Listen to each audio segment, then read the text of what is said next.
یہ لڑکیاں سب بے نیاز اپنی اداؤں سے سب کو گھائل کرتی مدرسہ عزیزیہ کے دروازے سے گزر رہی تھیں کہ حضرت شاہ محمد اسماعیل رحمت اللہ علیہ کی نظر ان پر پڑ گئی۔ حضرت نے اپنے ساتھیوں سے پوچھا، یہ کون ہیں؟ ساتھیوں نے بتایا، حضرت یہ طوائفیں ہیں اور کسی ناچ رنگ کی محفل میں جا رہی ہیں۔ حضرت نے فرمایا، اچھا یہ تو معلوم ہوا، لیکن یہ بتاؤ یہ کس مذہب سے تعلق رکھتی ہیں؟ انہوں نے بتایا، جناب یہ دین اسلام ہی کو بدنام کرنے والیاں ہیں، یہ سب اپنے آپ کو مسلمان کہتی ہیں۔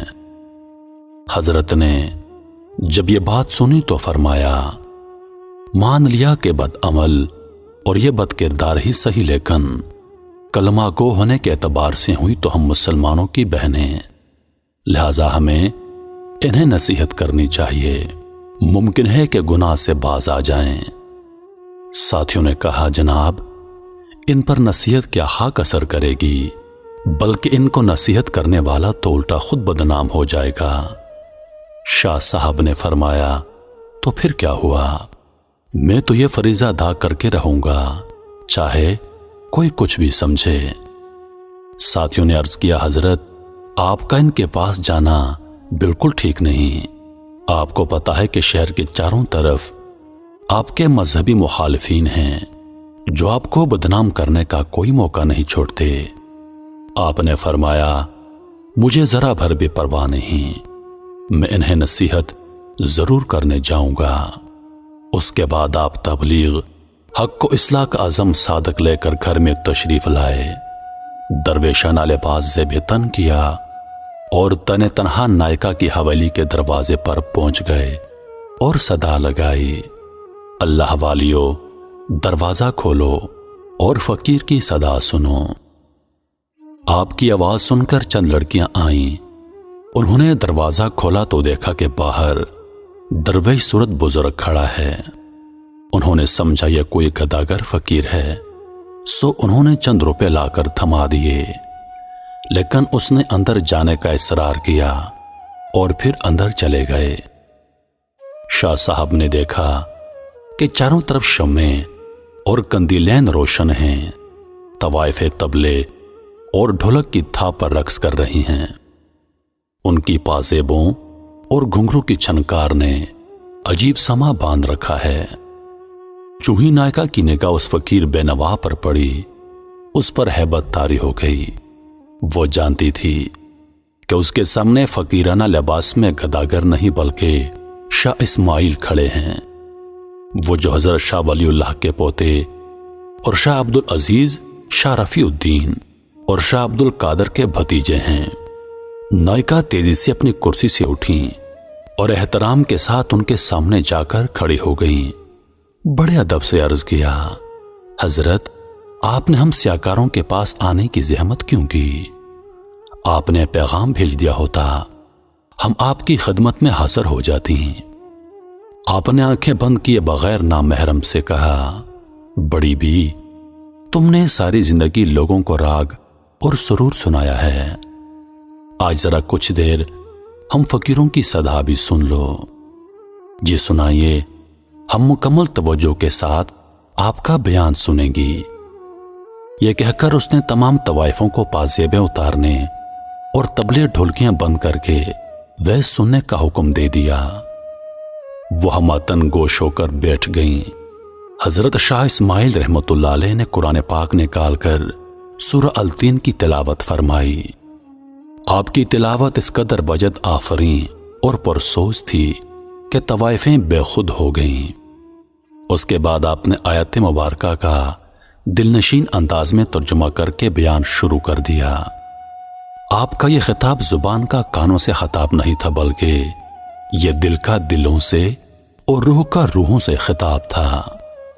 یہ خطاب دراصل اس الہام ربانی کا کرشمہ تھا جو حضرت شاہ اسماعیل رحمت اللہ علیہ جیسے مخلص درمندوں اور امت مسلمہ کے حقیقی خیرخواہوں کے دلوں پر اترتا ہے۔ جب طوائفوں نے شاہ اسماعیل کے دلنشین انداز میں سورت کی تشریح سنی تو ان پر لرزہ طاری ہو گیا۔ روتے روتے ان کی ہچکیاں بند گئیں۔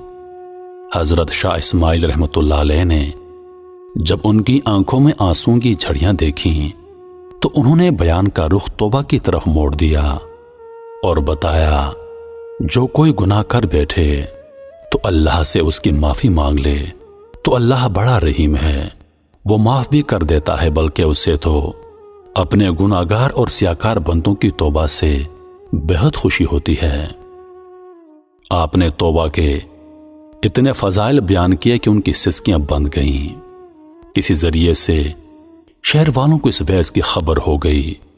وہ دوڑے دوڑے آئے اور مکانوں کی چھتوں، دیواروں، چوکوں اور گلیوں میں کھڑے ہو کر بحث سننے لگے۔ تحت دینے کا لوگوں کے سر ہی سر نظر آنے لگے۔ شاہ صاحب نے انہیں اٹھ کر وضو کرنے اور 2 رکعت نوافل ادا کرنے کی ہدایت کی۔ راوی کہتا ہے، جب وہ وضو کر کے قبلہ رخ کھڑی ہو گئیں اور نماز کے دوران سجدوں میں گر گئیں تو حضرت نے ایک طرف کھڑے ہو کر اللہ کے سامنے ہاتھ پھیلا دیے اور عرض کیا، اے مقلب المقلوب، اے مصرف الاحوال، میں تیرے حکم کی تعمیل میں اتنا ہی کر سکتا تھا کہ یہ سجدوں میں گری ہیں تو ان کے دلوں کو پاک کر دے، ان کے گناہوں کو معاف کر دے اور انہیں آبرومند بنا دے۔ تیرے لیے کچھ مشکل نہیں، ورنہ تجھ پر کسی کا زور نہیں۔ میری فریاد تو یہ ہے کہ انہیں ہدایت فرما، انہیں نیک بندوں میں شامل فرما۔ ادھر شاہ صاحب کی دعا ختم ہوئی، ادھر ان کی نماز وہ اس حال میں اٹھیں کہ دل پاک ہو چکے تھے۔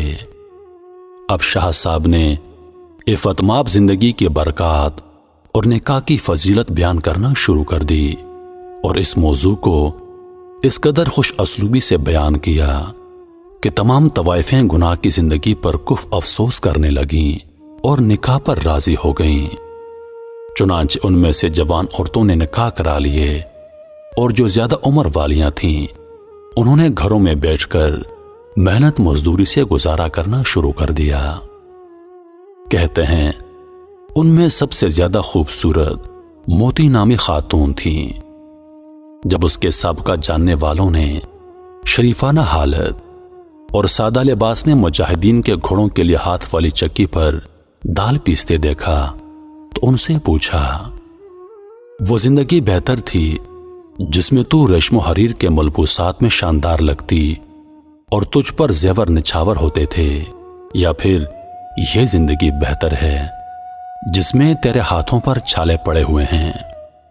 وہ کہنے لگی، اللہ کی قسم، مجھے گناہ کی زندگی میں کبھی اتنا لطف نہ آیا جتنا مجاہدین کے لیے چکی پر دال دلتے وقت ہاتھوں پر ابھرنے والے چھالوں میں کانٹے چبو کر پانی نکالنے سے آتا ہے۔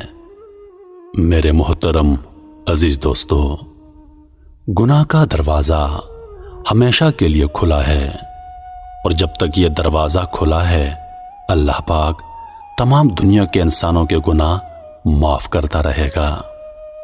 ہمیں چاہیے کہ ہم اپنے آپ کو اللہ کے حضور پیش کر دیں، اپنے گناہوں کی سچے دل سے توبہ کریں، اللہ پاک ہماری خطائیں ضرور معاف کرے گا۔ انہی لفظوں کے ساتھ میں اجازت چاہوں گا، اس امید کے ساتھ کہ اگلی بار ایک اور ویڈیو لے کر آپ کی خدمت میں حاضر ہوں گا۔ تب تک کے لیے خدا حافظ۔ اللہ پاک آپ سب کا حافظ و نگہبان۔ ہنستے رہیے اور ہمیشہ مسکراتے رہیے۔